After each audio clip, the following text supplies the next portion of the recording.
Hello, my friends. Welcome to my channel, Survivor Tips from Shirley. I'm pretty excited today because we got a new topic that I want to share with you guys. And the topic is 4 ways to serve a watermelon. And I'm excited because I know some of you guys have never heard of such. Just open up the watermelon, eat it, and throw it right away. But no, we can use all of the watermelon. I'm just grateful that I can share that with you. And the reason I'm grateful I can share it because I've been here a long time. And my mom taught me how to do all those things. I never forgot it. Now I just feel like I don't need to go to the grave and not have some of my tips out there where you can utilize them. I've been in this world 91 years and I'm glad to still be here and still active and still enjoying life and still sharing. So let's get on with this 4 ways to serve watermelon. And I thank you for listening. All right, now, number 1, when you get a watermelon, try to get the one with the seeds in it because the one that don't have seeds, this is fine for you to taste, but you want to conserve the watermelon. You need to stay here like we are. And if it does not have seeds, well, you can only just use it that one time. So try to find the watermelon that have seeds. And that's the best one to have for you. It's better for you because they have been manipulated. Whatever the word was, manipulated. And sometimes I get all nervous, but here's one thing I do know. I just get up and keep trying. And I want to thank you for listening to how to serve a watermelon 4 different ways. Now, I want you to always, here's a big nice watermelon. Isn't that nice? It's got the stripe. You can get any kind of watermelon you want. They even have some with the yellow meat. It's a little difference in it. But you wash it first. Make sure you wash it good because it comes off the ground and all kind of animals and I don't know what out there. But you just want to be safe. Make sure you wash it with soap and water and rinse it. That's number 1. We ain't serving, just getting it ready to serve. So here we are. We're going to work with just a half of it today. And now if the seeds in there, I would just take them out right now. And as you go along down off in there, take them out and save them. Put them on the side there. Now, that's the first way is you just want to slice it up and enjoy slices. See, you got slices here, all sizes, and depending on how you serve, you can put this on your plate or you can just get a big slice. That's one way slicing it. And number 2, you can make the juice. If you haven't, watermelon juice, fantastic. This jar, it got all this good body and a good taste. You try using juice, put it in the blender and juice it up. All you gotta do is put about a cup of water in there with it and then blend it and pour it in a cup like this or whatever kind of cup you have, enjoy. And there's another way that you can enjoy. This is a parfait. And what it is, you don't blend it as much. And you mix it with whatever you ice cream. This is not ice cream. If you can't eat ice cream, use yogurt. And this is coconut milk, frozen, delicious. It's non-dairy, and this just go a long ways with people that cannot use, that's in lactose intolerant. That's what you would get these for.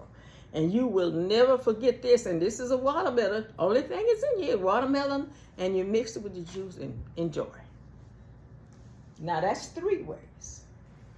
Now we're coming down to the nitty gritty. You want to use the rind to make watermelon rind preserves. And I did say preserve, not jelly, not jam.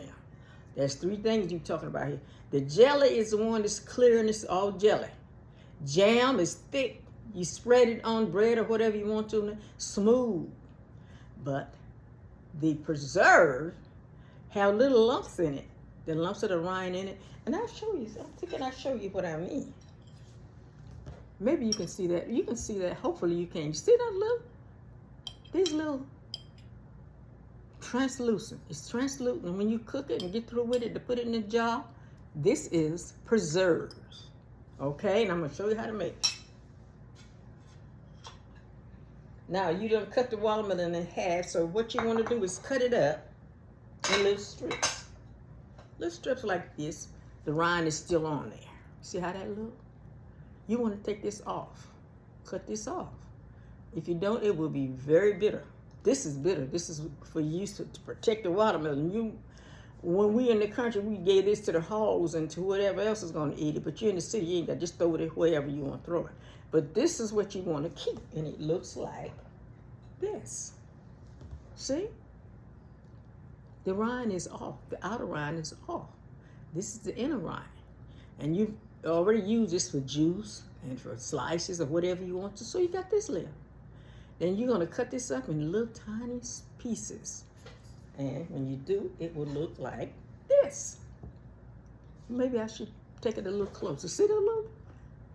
Those are ones that's chopped up, ready to be cooked into preserved. Let me show you one little one. Look, no, and that's two. Little tiny one. Little tiny ones. See that? Like a half inch or an inch, no more. No more than an inch. Now, when you get through with that, you're going to put in a pot. Whatever pot you want to use. I love cast iron. So let me show you my cast iron pot that I use. You see this pot? It's good for anything. See? I put my rind in it. Gonna put it all in there because I just put it in here. And it's a half rind. Usually it fills up to almost full here. Almost full. Then I take 4 cups of sugar. Because you're gonna be up here like this. This is the other half of the rind now. And you put the 4 cups of sugar in there, 1 cup of water, and like a half a cup of lemon juice. Not the real fresh lemon. You use the lemon juice because sometimes that is so, it's just not good to put it in there. You use real lemon juice in the bottle. That's what I use.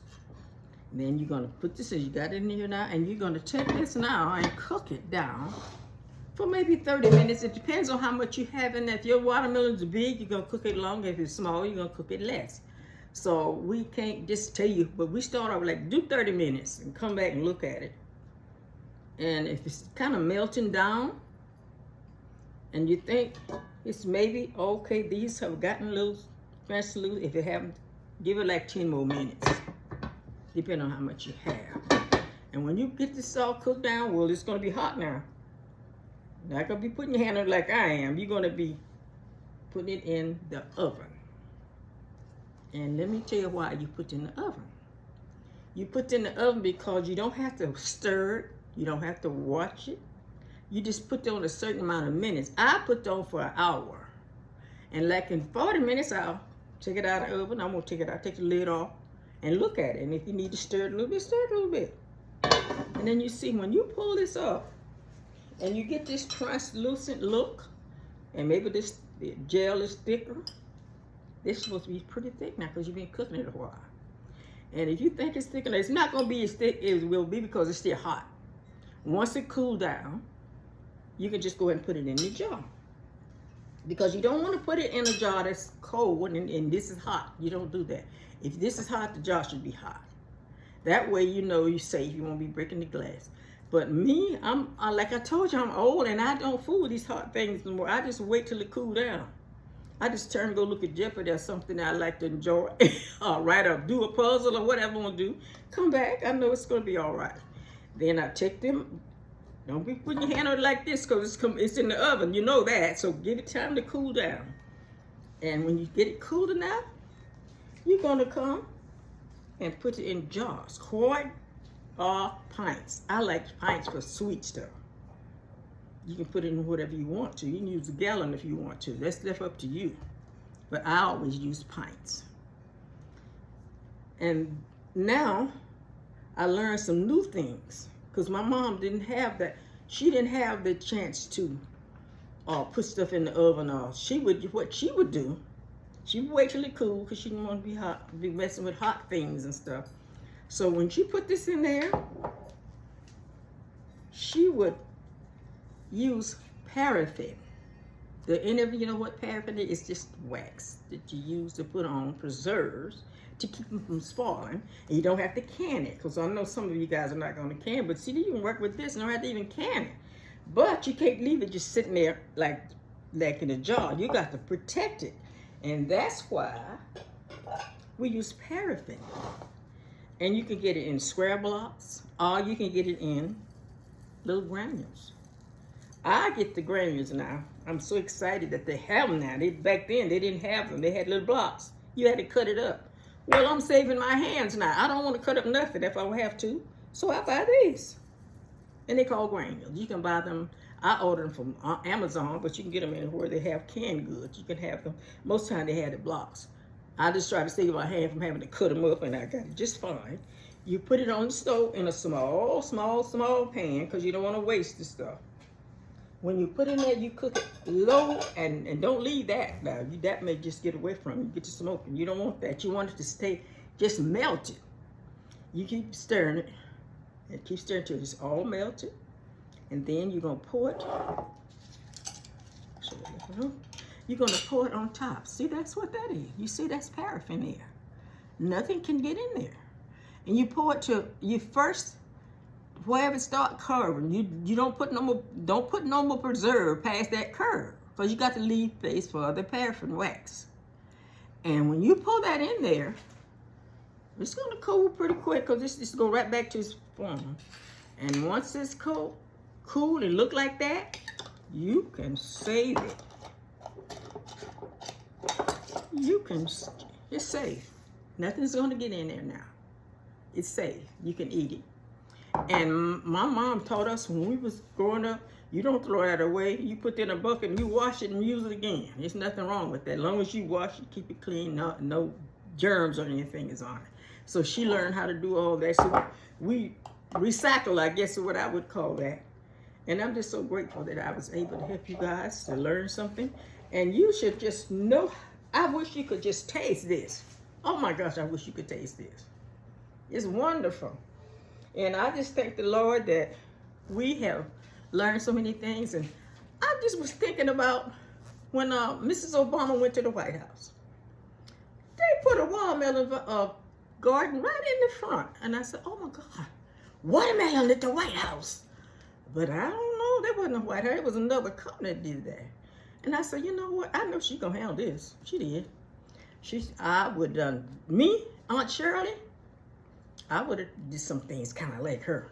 First thing I would have done, I'd have called the interior decorator over and I'd say, okay, move the patch to the south garden. I think that's where it is, in the south garden now. They still have the water. I don't know about now. She's not there anymore. She's such a cool lady. I love that lady. She was such a beautiful first lady. I love her to death. And I'm sure everybody else did too. Not her, but most people did. But now, what I think I would have done a little different, she just ignored everything and still kept the watermelon patch, but not on the front lawn. It's in the south garden right now. And that's all right. But hey, Shirley, I probably would have did like this. I said, you know what? Just put four gardens with watermelon. Make sure you put 4 there.